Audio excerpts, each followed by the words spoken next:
Hey guys, I'm Mercer, and welcome to Battle for Gilneas on a Shadow Priest. So we don't actually win this one, but I thought I'd post it. I had a lot of fun running it. I came in here alone. I don't know anyone I'm playing with. Everyone's just from different realms. And I just basically came in. I had some time to kill, so I wanted to do a whole lot of damage. I wanted to get as many kills as possible. I wanted to practice my healer CC, and I just, came in and to do a whole lot of damage and just annihilate some people. So there are a lot of mages in this battleground. There are just tons of mages. So one thing I do want to touch on is any PvP mage really will now have Ice Barrier. First and foremost, get rid of that. Dispel Magic it, get that off that mage, especially if it first pops it, because I think a 20-second cooldown that mage has to wait in order to use that again. So, especially if you can get a spell as soon as they use it and just, burst them down, very, very, very helpful for you. You're in a good position if you can do that. Alright, so another class that are abundant in this battleground is Ret Paladin. There's two right here, for example, are about to attack me.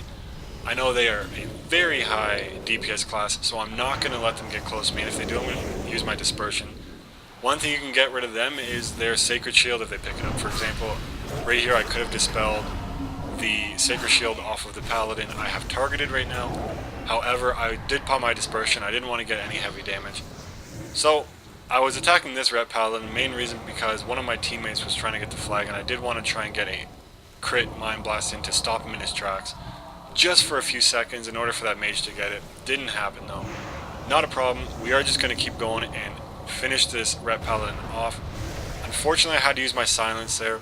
I don't really like using silences against a Ret Paladin unless it is a 1v1 and he's about to heal. I prefer to use it against a mage or a healer. Healer being first and foremost, obviously. But I did decide to use it there just to get that, one of their DPS out of the fight. And getting this mage down very, very quickly with the assistance of a Guardian Druid, I believe, and a Frost Death Knight. Or rather, the Feral Druid. So we're going to go ahead and get this flag. So as I've said, we do lose this one, but it's just a whole lot of fun. We do end up as, I do end up as #1 damage. And it was just, this is not how you play the game. For Battle for Gilneas, all you really have to do is spread your team evenly among two, flag bases, and just have one or two guys patrolling if one base needs a little bit more help than the other one. That's a very smart, that is my basically strategy going in here. Unfortunately, people don't listen, but you know what? That's for another time. We don't really care about that in this one. And the main part when you go into Battleground is really just pulling your own weight, doing what you can. I knew this Battleground was at a loss just because most of my team were killers. I didn't mind that. I came in here to kill. So I had a lot of fun running this one. Alright, so right here I'm just kind of scouting to see what classes are going to come out from their initial spawn. I do catch this mage. I'm going to get my dots up on it. I did use my Psychic Horde just to stop it. It did get dismounted. There's a Beastmaster Hunter on it. I know that mage is going to go down eventually, so I'm just going to go and help the flag over here. So again, just getting my dots out on this guy. So I see this mage hard casting a Pyroblast. I don't want to get hit hard by that, so I'm going to use my silence. He's going to use his Temporal Shield, I believe it's called. Now I can actually dispel that, but I just wanted to get away from the Pyroblast. However, I did get an instant Mind Blast. 36,000 crit, followed up by a 16,000 Shadow Word Death. My mage problem for that one is gone anyway. So I see there's a little bit of combat here. When I get there, it turns out there was actually nothing. They had finished it off. Alright, so I see Waterworks is getting attacked. I'm going to go over here and help this Holy Pally. Get him out of trouble. Get him out of that Ret Paladin's range, using my Leap of Faith on it. And I'm just going to go right into attacking the Ret Paladin, followed up by getting my dots up on that mage. If one of our DPS decides to come in and attack the mage, some of my damage is going to be on that mage as well.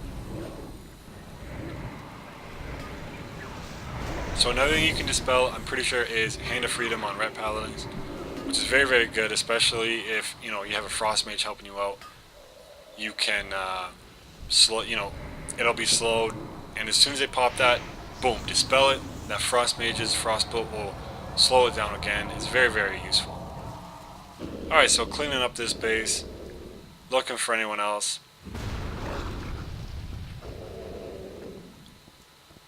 and right here I see my map is getting pinged. So I see this Holy Pally up there, and he's quite comfortable, so I decide to make his day a little bit less comfortable. I'm going to mind control him, or rather dominate mine him down, and I'm actually going to bring him close to me. And the reason I'm doing this, I'm going to catch him in a full fear right after. So there's going to be no heal. I'm going to switch my attention to the Red Paladin, get rid of his shield. I see his fears coming off of cooldown. I'm going to get my dots up, get a silence up with a Devouring Plague, and that's the end of that healer. Beautifully CC'd. He didn't have a bubble, he didn't have a trinket that he wanted to use anyway. So he just really got, he really got CC'd down. And, what better player to CC than a healer? So this mage notices me, and this is I believe the only time I die here. Now I wanted to leave this in for one reason. It took 5 to 6 people to kill me. Now, I'm not bragging about that whatsoever. What I am saying is Shadow Priests are very, very powerful, and you really need to watch out for them. Because right here, they need to CC me and group up to kill me. And I almost survived to the point where, and here's really what I pointed out, I did a great job at holding 5 to 6 people up, and they weren't doing anything else but trying to kill one player in an objective-based game. So, again, I'm not saying I'm the best Shadow Priest under any circumstances. I'm just saying, if you can, aggravate enough people for 5 to 6 people to chase you down, you're doing a good job. Because even though you will die, 5 to 6 of their teammates is out of the fight trying to kill you. Best thing you can do, try and survive as long as you can, and that's 5 to 6 guys out of the fight. They're not trying to get the flag, they're not defending the flag, they're not killing people that are priority. For example, in Warsun Gulch, if you're a prot warrior, for example, that missed the flag chance, and whoever has the flag doesn't want to give you the flag, go to their graveyard and survive as long as you can. Keep everybody that spawns in combat, especially if your team is hitting the flag. Because if a healer spawns, or a Shadow Priest, let's use a Shadow Priest, this is a Shadow Priest video. Get to the spawn, as soon as they spawn, pop your Psychic Fear, get your Psy Fiend out there, just really aggravate people as much as you can so you become the primary target. Instead of your flag carrier, instead of the flag nodes, instead of the flag, just become the target through aggravation. Because nothing will get the enemy targets that chase you like ticking them off. I had this one match a while ago, and I really aggravated this healer, and he actually went out of his way to try and solo kill me, which led to a flag return on their part.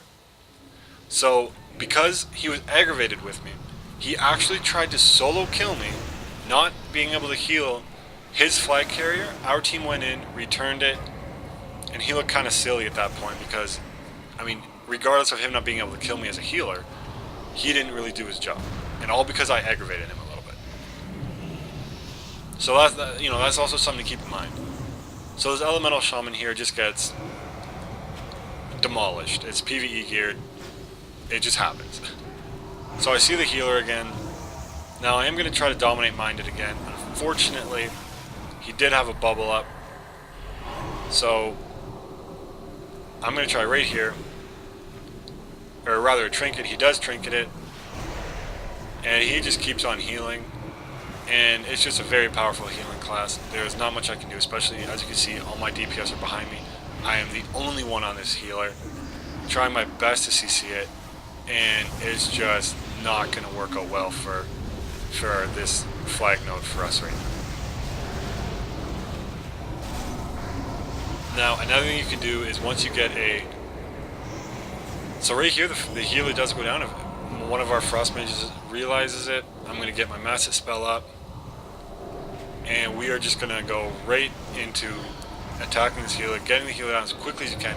Guys, if you're in a battleground and you realize the person you're attacking is not going down and it's not a healing class, look around, target the healer, get the healer down, then return to your original target. It really is imperative that you focus on the healers, because if you don't, As you can see, that healer was very smart using Holy Light. It was a mana efficient heal. He could have been there for a very long time. Thank God that Frost Mage noticed, and we got it down very, very quickly. So again, just attacking this mage here, getting an instant Mind Blast out there, and really just cleaning this flag up. We don't want any Horde guys here. So this is where we kind of made the comeback. As you can see, the score is very, very close. So this healer, I'm going to get into the water, under the water. It has to now swim up, and by that time, there's really nothing to heal.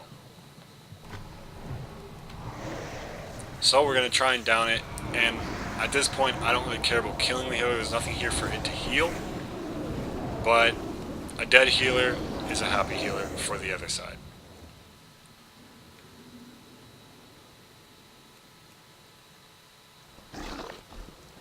Alright, so we're going to move into the last little bit of this video. I noticed that Shaman again, and I will be the first one to admit, if there's an undergeared DPS and undergeared healer, I will be the first guy on that. Now, some people may think, you know, oh, that's not skillful. It really is skillful under the sense of, why would you let an undergeared healer even survive to heal? Or why leave that DPS when you can take that DPS out of the fight in 2 spells? It's the best thing to do, guys. Don't let people talk you in that, oh, it's not skillful, or oh, this or that. If you can take a guy out in 2 shots, do it. It's not only is it fun, not only does it feel good, it is amazingly helpful. Let me take this example. That Elemental Shaman. Elemental Shamans are an extremely high burst DPS class. I know it's undergeared. I'm going to aim for it first. If that Elemental Shaman went unnoticed, even though I'm PvP geared, if it jumped on me and started doing its crazy lava burst crits to me, I'd be dead in seconds. It doesn't matter how much PvP gear I have. It's just a high DPS class. That's how it is. So I know I don't want that to happen to me, and I definitely don't want it happening to my healers or any of my other DPS around me right now. So I'm going to get that Elemental Shaman down as quickly as I can. So I just went for the flag right there. And this mage comes out of nowhere and kind of calls me in the face. It was a little frustrating, but whatever. At this point, I kind of accepted we weren't going to win. So I just basically continued what I was doing the entire game and just did as much damage as I can. And I'm trying one more time, but the mage catches me with an Ice Lance. So I see this healer again. I get a silence off and get my dots up, followed by a 1-stack Devouring Plague, I believe. Just getting that extra little bit of damage out there. Now here's the thing with healers, guys. He just dispelled my entire rotation. My Vampiric Touch, my Shadow Word Pain, my Devouring Plague, all gone. So you really have to watch, even if you can. You know, I play all the classes, so it's really easy for me to telltale what spells they use and when. If you can wait until they dispel on a class, then put your rotation up, much, much better for you. So I get my Dominate Mind up again on this guy. I'm going to bring him right near me, get an instant fear up. He does get me in a Fist of Justice, not a problem, I don't mind that. So I'm going to keep an eye on him, and he is feared really far away. So I'm going to just silence up and start attacking him to stress him out a little bit. And unfortunately, no one else really realized him. And he does go on to heal. So the undergeared Shaman's back. I'm going to do all I can to get that Shaman down. High damage, doesn't matter PvP gear or PvE gear. It's high damage. Going to get that down very, very quickly. And what it also does, it also forces the healers around it to panic. As an example, this Holy Pally just pops its wings trying to save that Shaman.